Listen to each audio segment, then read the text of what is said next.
Aleph 138a. 6, 7 lines down. All right. Okay, so we did the case with the servants.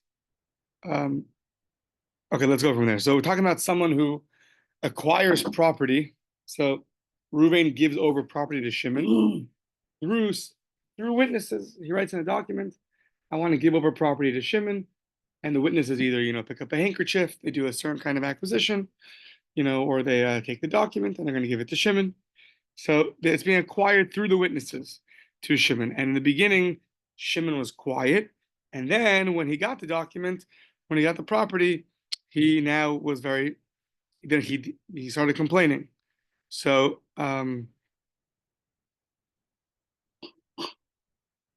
yeah, I guess in the middle. So let's just start from the second line. We'll do it quickly. Amar Nachum Bar Yitzchak, Zikalo al yedei acher. You're giving property to somebody else through the means of a middleman, through a middleman. The recipient was quiet, and at the end he was loud. He started screaming, "I don't want this anymore." So Banu l'machlokas Rabban Shimon Gamliel v'Rabbanan. This is a machlokas Rabban Shimon Gamliel and the Rabbanan. What's the machlokas? The Tanya kotz v'nechasav la'acher. You write property to somebody else. Part of that property consisted of servants. V'hayu b'hen avadim. You had servants there. The Amar Halo, the recipient, he doesn't want it. Said Ef Shibahen. Said, I don't want these. I don't want the servants. So now, Im Haya Rabban Sheni Kohen. If the second master, meaning the recipient, was a Kohen, Hare'elu Ochlim B'Truma. These are going to eat Truma. Why? Too bad you don't want it right now, but originally you were quiet, which means that you agreed to the sale, which means that the servants go to you. If you're a Kohen, the halacha is your servants are allowed to eat from Truma. That's the first opinion. Rabban Shimon ben Gamliel Omer, Kevan Sha'amar Halo Ef Shibahen. Since at the end of the day he said, I don't want them, Ef Shibahen. So what happened? Kvar Zachu Behen Yorshin, the inheritors of the original owner are going to inherit these servants. The guy said, I don't want them. So if you don't want them, you don't want them. So it doesn't go to you. The first guy died. It goes to his Yorshin, his inheritors. Okay. The Havinamba we asked. A question we asked. The Tanakama, the first opinion over here. Afilu Omed v'Tzavach. Even if the guy is standing up and screaming, he still acquires the servants. So Amarava v'Teimu Rabbi Yochanan. So like this. B'Tzavach mi'ikaro. If the guy's originally yelling, I don't want this transaction to go through. The kuli amalo pligi, everyone agrees, meaning nobody argues. Dilo kani, of course, if we're giving you property and you're saying I don't want it, of course it's not yours. However, shasak, originally you're quiet, ulibasov tzavach, and later you start screaming. The kuli amalo pligi the kani, everyone agrees that you have acquired it. At the time of the transaction, they're going through a middleman. That is the transaction. He's being zocha, meriting it for you. If you're quiet at that point, then of course you've acquired it. So where's the machlokas? Where do they argue? Ki pligi, sorry, that was a regular case. Reuben giving the Shimon. Ki pligi, when do they argue? Shezichalo ayidei acher v'shasak, l'basov tzavach. The machlokas is originally, like we've been saying, a person's quiet. At the end, he starts being unpleased with this transaction. So now we're going to explain why does each opinion hold what they hold. Tanakama savar midashasik kaninhu. The originally you were quiet, you've acquired. So then why are you yelling? How do we interpret the fact that now he's screaming? That he's yelling, he's unpleased, he's not happy. So it's a retraction. It's a retraction, but it's too late. Once you've already agreed that you want the purchase, no retractions. You can't go back on you can't buy something from the store, assume that there's no refund policy and then say, oh, never mind. That doesn't work that way. So we view your yelling at the end as a retraction of your original consent, but that doesn't work. You can't retract the consent. Once you consented, that's it. It belongs to you. Rabbi Shimon Gamliel Savar, he says no. Ochiach sofo al tchilaso. Ochiach, the end proves the beginning. So meaning he views it as sort of like one long thing. There's a big transaction happening over here. You have to wait till the very end to find out what happens. You don't leave the movie in the middle, right? You're gonna miss the end. So you stay till the end. So even though originally he was quiet, but at the end, he's very not happy. So you see from the fact that when he actually gets the property, that he was very unhappy about it. That should show you that even originally he was unhappy. Well, but hold on. So why was he quiet? What took him so long? Why are you unhappy? You're there when the guy's saying you will acquire this property on behalf of these two people, and you're quiet. He says like this: the savar kilo mati liadi maya tzavach. His rationale was, listen, until it actually goes into my hands, so why should I scream? But when it comes practical, when it comes, when I actually have to now deal with all the property, I'll decide if I want to scream or not. It's a funny thing because if he's aware that it's being given over to him, so like, what are you waiting for? Why do you have to wait till it comes to you? But it's taking long to think. Yeah, I guess so. So that's the rationale behind either the screaming at the end proves to you that originally he never wanted it, and he was just waiting until it actually came practical to him. So now he has to deal with the property. So at that point, he says, I don't want this. Or you say, no, original silence was a consent, and the displeasure afterwards is a retraction, but you can't retract, it's too late. Okay. Continuing with people dying and giving over property. Taner Rabbanan, Shchiv Meira, a guy in his deathbed, who we know when he can verbally acquire, he can verbally give over things to other people, even without an official transaction, because we made an establishment that he's allowed to do that to not drive him crazy and potentially, God forbid, speeding up his death. Taner Rabbanan, Shchiv Meira Sha'amar. He says the following cryptic statements. So at least if he's on his deathbed, we're not so upset at him for making cryptic statements. It's the other people that. So Taner Rabbanan, Shchiv Meira Sha'amar Tinu Masayim Zuz Laploni. 3 friends of his, 200 to you, 300 to you, and 400 to you. Tinu Masayim Zuz Laploni. The Shalosh Meos Laploni. The Arba Meos Laploni. Okay. Does that mean that he wanted it to be given over in that order? Or just he's not a Shem, so he can't say 3 things at the same time? So how do you view this? So, Ein Omer, we don't say, Kol HaKodem B'shtar Zocha. You don't say that anybody who got this first is Zocha, meaning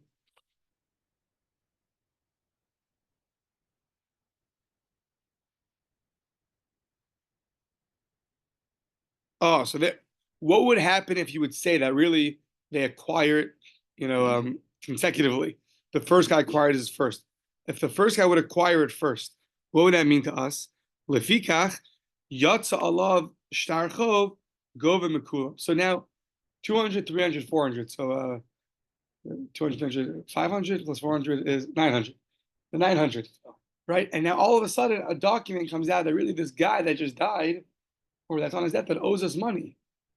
He died already because he only acquires it after he dies. So the guy dies. So now this guy owes us. So now who does he collect from? Does he collect from, let's say he's owed $300.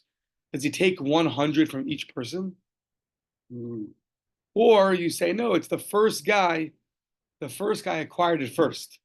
So he's going to collect all 300 from first guy only owed 200. Okay, bad example. The guy's owed $100. $100. So do you collect 33.3 from each person, or do you collect 100 from the first guy? So if the first guy acquired it first, the 200 guy acquired it first, so then he has to deal with his balchov. But if everyone acquired it at the same time, so then they have to cough up the money collectively.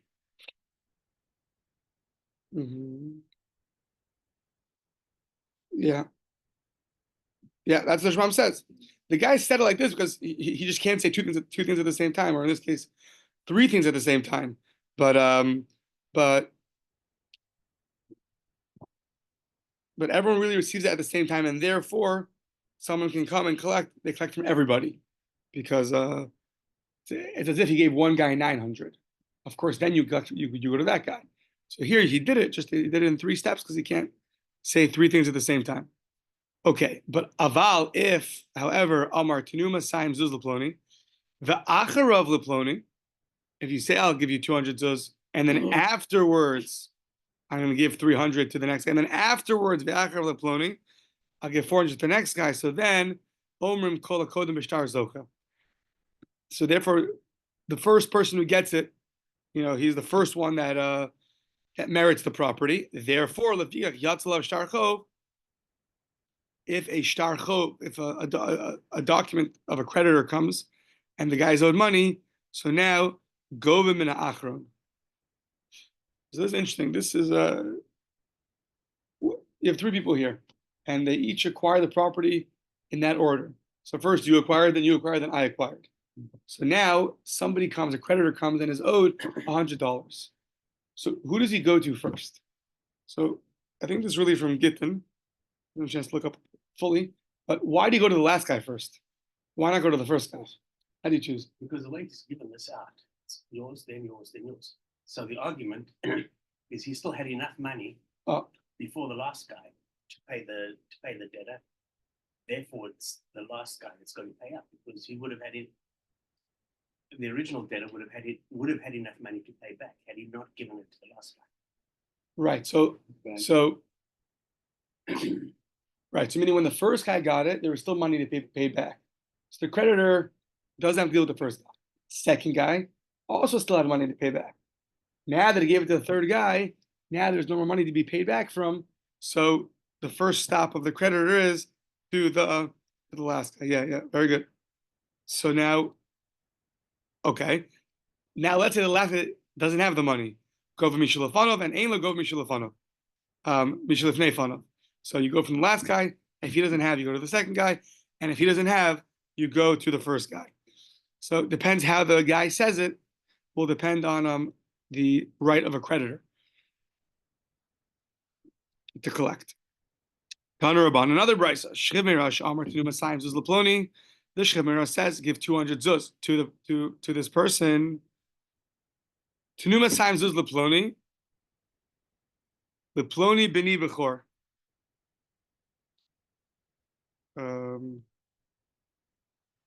Second. Tana Rabban, Shchimirash Amar Tenuma Saim Zuz Leploni. Leploni.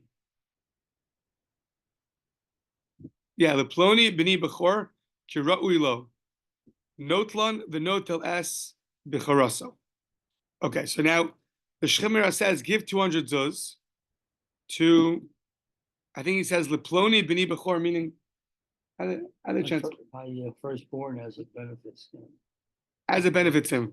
So now 10 takes them in addition to his firstborn divorce. Okay, we're going to say meaning as it benefits him is an extra language.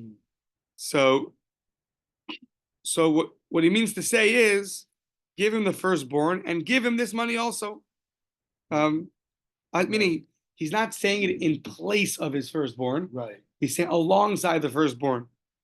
The Shmuel says that we're going to speak about it in a couple lines, but this is like a little bit going back to extra language a little bit. What's kara'ilo, fitting for him? So when you have an extra language in a document, so one way to understand it is it's only there to improve the document, not to retract or take away. So you're giving him a firstborn, kira'ilo, and this 200 zuz as fitting for him. What's as fitting for him? It means is I want to give you 200 zuz aside from your firstborn. Therefore, you'll take the son will get his firstborn, and he'll get the 200 zuz. Okay. However, im amar bebicharaso, you should take the 200 zuz bibicharaso in his firstborn, with his firstborn, in place of the firstborn. What does it mean? So then yado ala Yona, the firstborn can choose ratza notlan notal bicharasa. If he says take 200 zuz bibicharasa, it sounds like it's almost like in place of the bechora. So it says yado ala Yona, meaning he has a preference. He means to say you can have either one. Basically, the one that most benefits him, he could take. If the bechor was 1,000, he'll take that. If the Bechor was 50, he'll take the 200. So it depends on yeah. Okay. The Shchiv Meira Sha'amar Tenu Masayim Zuz Leplonis Ishti Kira'ui La. So now he's talking to his wife. The same formulation. Take 200 zuz for my wife. Kira'ui La, as fitting for her. So now she has a ksuba she's getting also. So we say no thlasan v'no telas es ksuvasa. She's going to take the 200 along with her ksuva. Same thing. Turning the page. Amar biksuvasa. So yado alel yona. She'll choose whatever is worth more. Ratza no thlasan. Ratza no telas ksuvasa. You choose 200 zuz or you choose the ksuva. Okay. V'shchimirash amar tinu masayim zuz leploni. Bal chovi kara'ui lo. A third case. My creditor should should take 200 zuz. So now the guy is owed money. So now does he mean he should take what I owe him in addition to 200 zuz? So yeah, kara'ui lo, same thing. Notlan v'notel es chobo. He takes the 200 and he takes his what's owed to him. The im amar bichovo, same thing. Notlan bichovo. He takes bichovo, notlan bichovo. Oh, one sec. So not not the same thing. The im amar bichovo. He says you should take this one just in my in my debt. So then notlan bichovo. So what's notlan bichovo?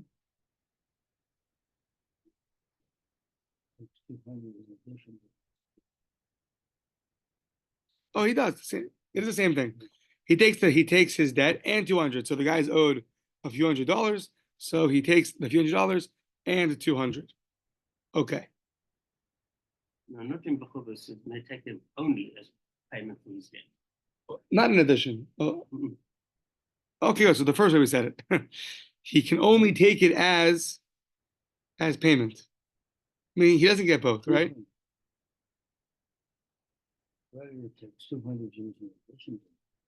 That was the first case, right? That's kara'ui lo. Okay. Oh. Yeah, kara'ui lo, he does that. But just bechovo just gets his debt. Okay. So now says the Gemara, mishum the amar kara'ui lo. This you owe this guy $500. You said the words kara'ui lo. So now he's going to benefit. He'll take what you owe him and an additional amount of money. You don't want to give the guy you owe money to any more money than you owe him. So in this case, you're right. Use the extra words, kara'ui lo. But kara'ui lo is only to help somebody. But if you owe someone money, why should we interpret your extra word of kara'ui lo as take what I owe you plus 200? What? He's not your son. He's not your wife. So mishum de amar kara'ui lo. Notlan v'notel es chovo. So what does that mean? It can't be. So it says v'dilma kiroi lo b'chovo kamar. What do you mean to say with the words kiroi lo's? Kiroi lo, take what's fitting for you in your in the debt, meaning in the chov, in the obligation. He doesn't mean to say like if it's a son or his wife. Mm-hmm. Once again, these words kiroi lo are extra words. We're not exactly sure how to interpret it. So when you're dealing with a son or a wife, then we're going to interpret it that we assume he meant you should take in addition to what they get anyways, your bechor or your wife. It's going to help the person. It's going to help the recipient. But you only help the recipient if it's someone who wants to be helped. If the person who's owed money, the shchiv meira doesn't want to help him, just wants to pay off his debt and that's it.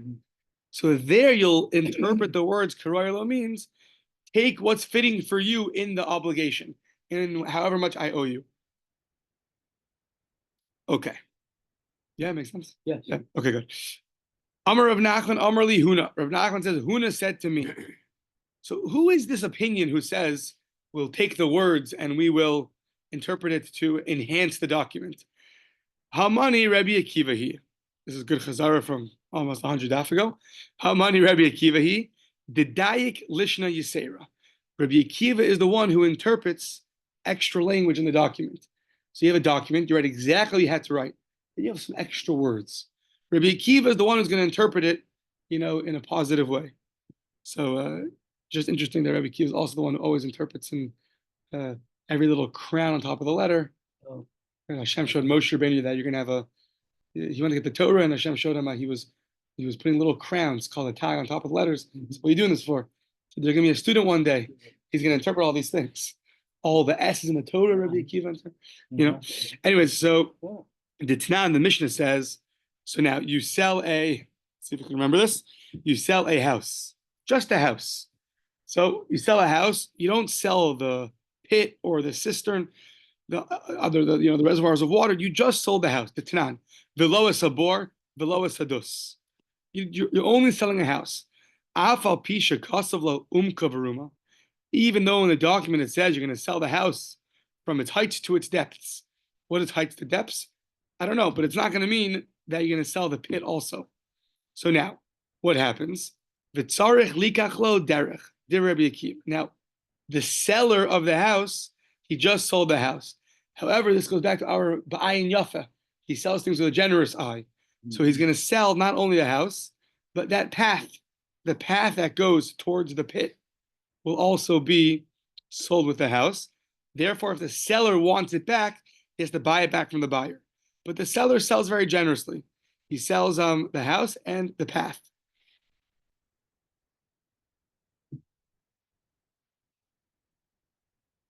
So even though he kept the pit for himself, but he didn't keep the path to the pit. That came with the property. I think it's the other way. Yeah. Yeah, what? You sold the pit, but not the path to the pit.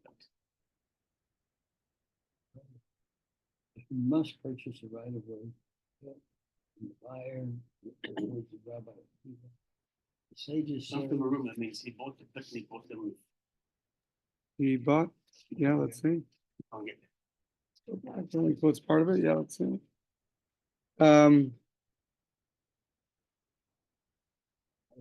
Low.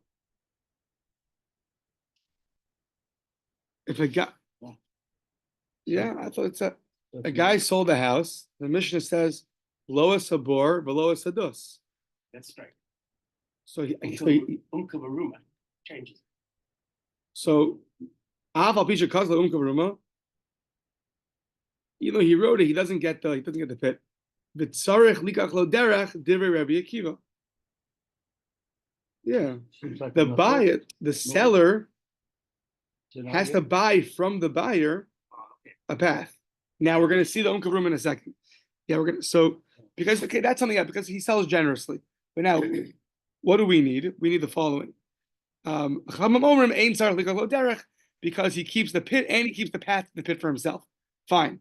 That's all the first one. What we need is the following. Umoda Rabbi Akiva agrees. Bizman she'amar lo chutz mi'elu she'eno tzarich likach lo derech. When the seller said, "I'm selling you the house," chutz mi'elu, except for these things, meaning except for the pit or the cistern. But there it is written, right? Umkavaruma, the heights and the depths. I'm selling you the house from its heights to its depths. So if you spoke out and not the pit, so then you keep the path for yourself. I think if you just said it instead of not the pit, you said except for these. So then, how do you interpret this now? So then the words umkavaruma are going to be extra in the document. So then we're going to interpret it as she'eno tzarich likach lo derech. In that case, he's going to keep the path for himself.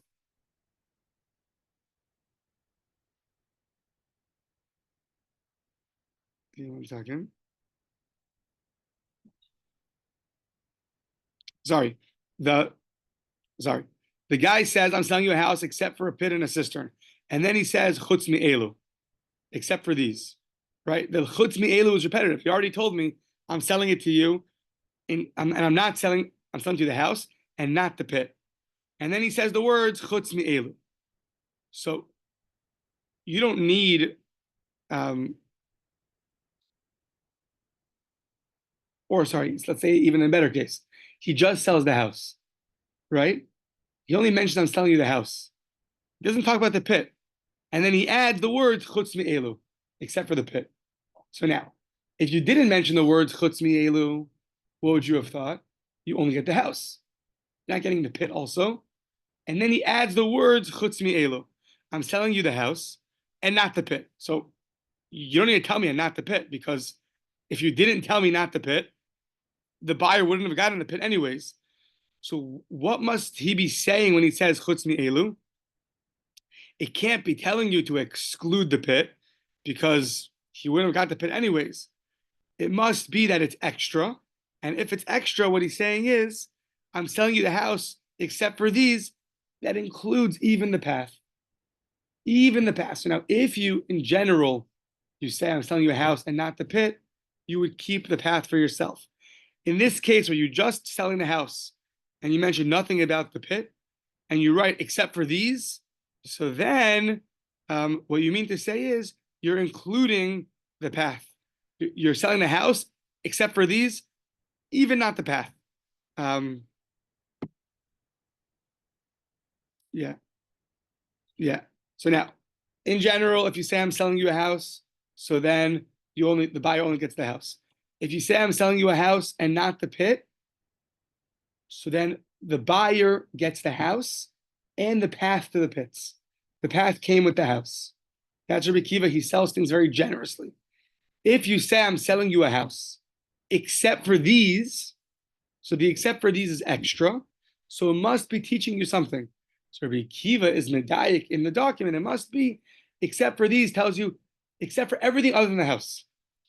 Even the pathway that generally I sell with a generous eye, you would receive the pathway.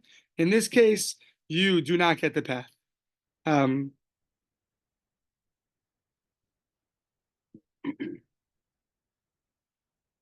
Yeah.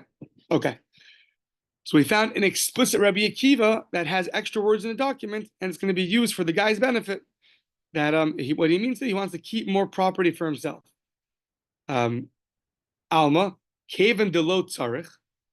Kaven de lo tzarich. The words chutz mi'elu are not necessary. V'ka'amar l'tvuya milsakasi. It must be something additional, something beneficial. What's that? That was keeping the path for himself. Hachanami, in our case also, kaven de lo tzarich. In our case, where he says the words kira'ui lo, the Shechimira says you should have to his firstborn son or to his wife, you should have the firstborn and the 200 zuz and the firstborn that's fitting for you. What's fitting for you is going to be interpreted as take the 200 in addition to the firstborn. We're going to interpret your extra words as beneficial to the firstborn son or to the wife.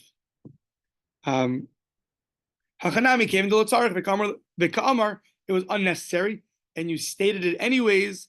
L'tvuya milsakasi. It must be that it's a certain benefit that's going to be coming, and what's that? That the son or the firstborn or the wife doesn't detract from their ksuba or their firstborn portion. It's just in addition to the ksuba or in addition to the firstborn portion, you will get 200 zuz.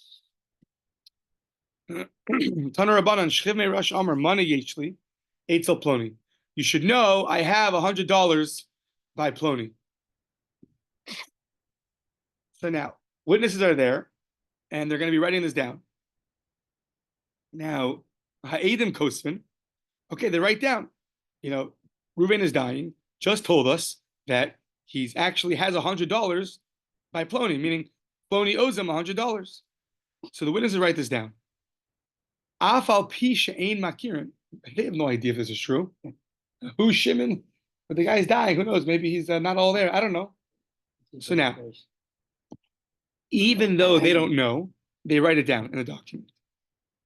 Now, lefikach kishu, since they don't know, so now you can't just bring in this document and just get whatever you want with it. Kishu gova, when let's say the son the father dies, and now the son wants to collect what was owed to the father. So tzarich la biraya. You got to bring a proof that this is true. So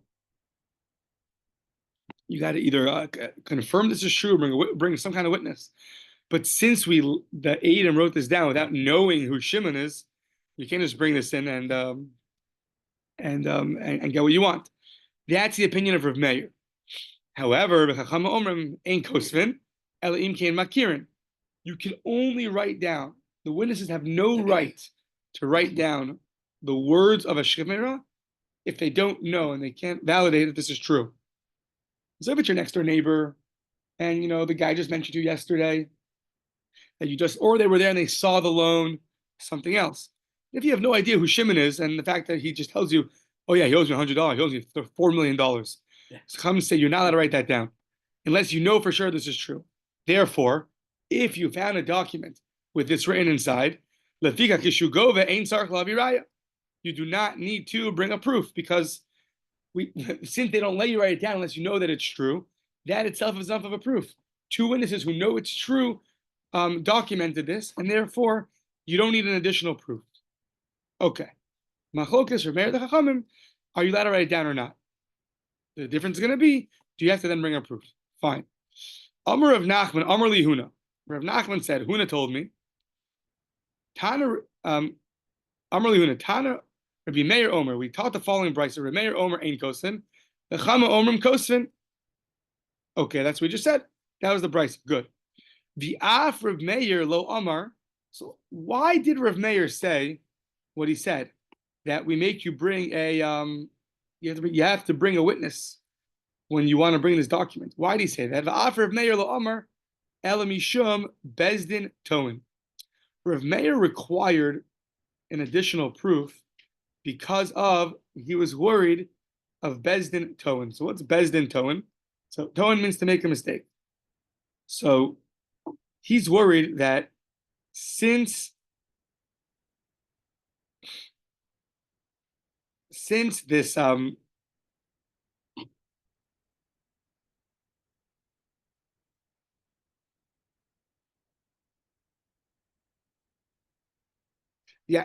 Rav Meir should really agree to the Chachamim. However, he's worried about a Bezdin making a mistake. That what? Bezdin's going to think that the witnesses, know for sure that this is true, that the guy that's dying is owed $1 million by Shimon. So Bezdin's going to say, well, if the witnesses wrote this down, for sure they know that it's true. And what's going to happen? Really, it's not true.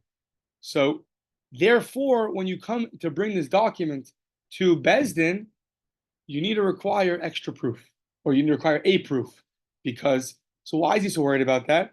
Because if you don't require that, then the Bezdin's going to think that, listen, they would only write this down if they knew that it was true. So therefore, we're going to believe them. So we don't need an added proof. So because he's worried about that, he said, no. If you're going to bring such a document saying Reuven was dying and Shimon owed him $1 million, make sure you bring witnesses. Yeah. So that is Rav Meir. Okay. So that is Rav Meir's. He's worried about a Bezdin making a mistake. So now, Amar of Dimi Minaharda, Rav Dimi Minaharda said, Hilchasa ein choshishin lebezdin toin. Nope, we're not worried about a bezdin toin. We're not worried about this, and therefore you would not need a raya, a proof, if you show up with this document.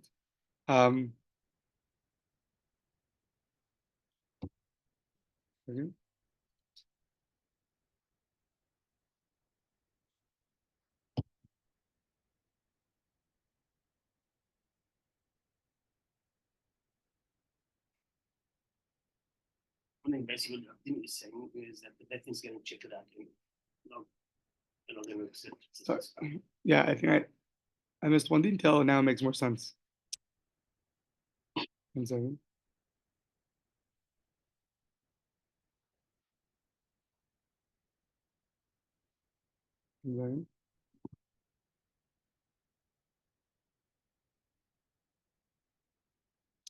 I think the Chachamim hold. The Chachamim hold.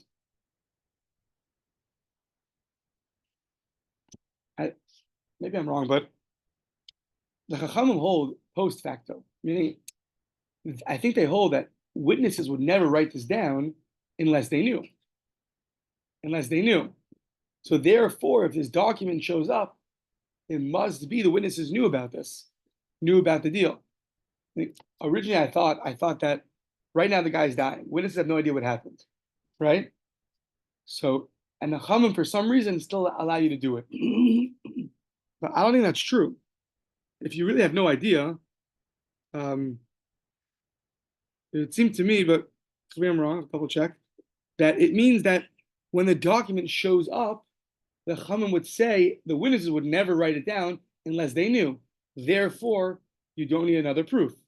Rav Meir should really agree to that, but he doesn't.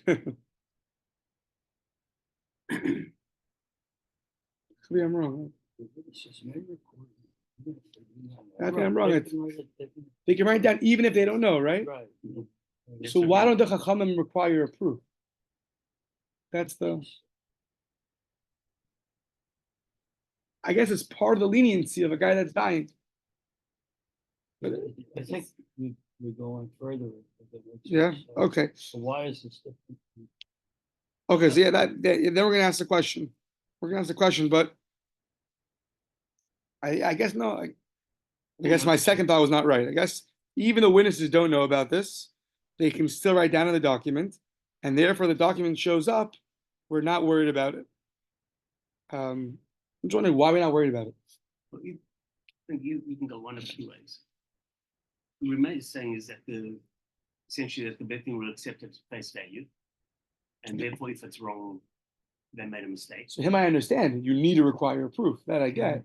And Rav Dimi is saying that, okay, so you bring it to Bet Din, Right. Bet Din will check it out. He's not worried about them making a wrong decision. Ah. I mean, I don't, I'm reading. Right. But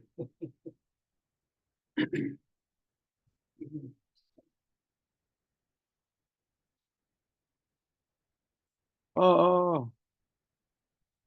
Okay.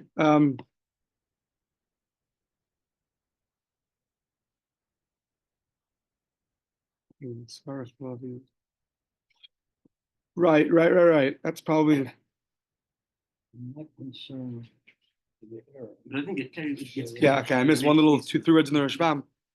Okay, like this. Okay, now it makes a lot of sense. Okay, fine. You unlock the key for me. You unlock the door. So with the key. So originally there's a machlokas. The guy's dying. Do we allow the witnesses to write it down, even if they don't know the transaction or not? Chachamim said you cannot write it down, and Rav Meir says Chachamim said you could write it down, and Rav Meir says you cannot write it down. Now, therefore, the guy shows up. The Yoresh, the inheritor, shows up and says, Shimon owes me, he owed my father, now he owes me $1 million. And look, I have a document to prove it. So now, the machlokas is, do you make the inheritor bring another proof or not? Usually a document is enough. So Rav Meir says, yes, you have to bring another proof. Now, I was bothered by it, so what did the Chachamim hold? It's just like this, so easy. Tell your father, listen, Dad, when you're dying, just make sure you tell two witnesses that our next door neighbor owes $1 million. They'll write it down. I'll get it. I'll be a millionaire. Like it seemed too easy for me. But what's the rule? The Chachamim made an establishment from Ksubas.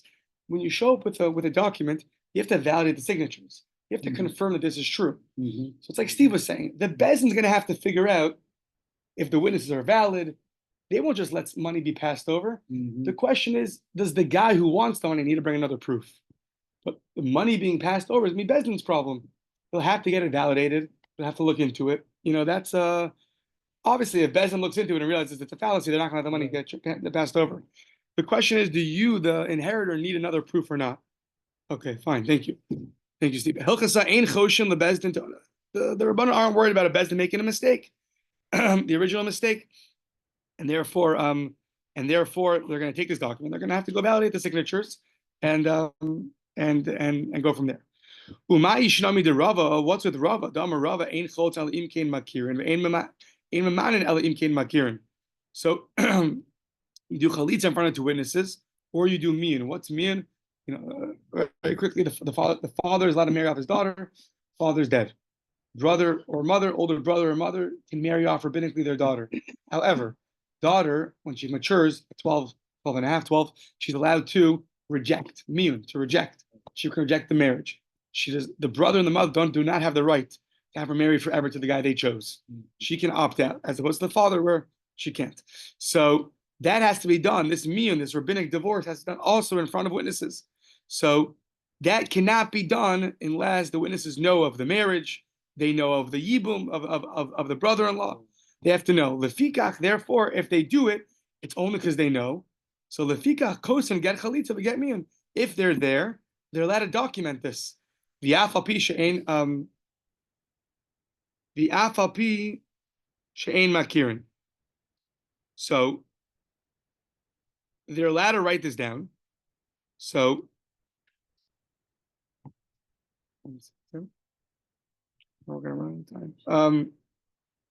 since you don't do a chalitza unless you don't witness a chalitza unless you recognize the two parties over here.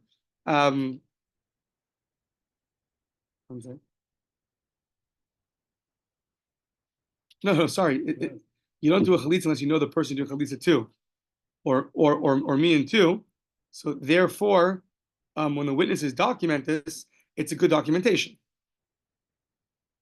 You don't do a chalitza to a random person, only to someone who we know is that you're one time married to and now died, or the girl was one time married to as a young girl, and now she wants to do miyun. So if you know of the marriage, so then you allow the witnesses to write it down. The afal pisha ain makirin, meaning what? Even if the witnesses don't know.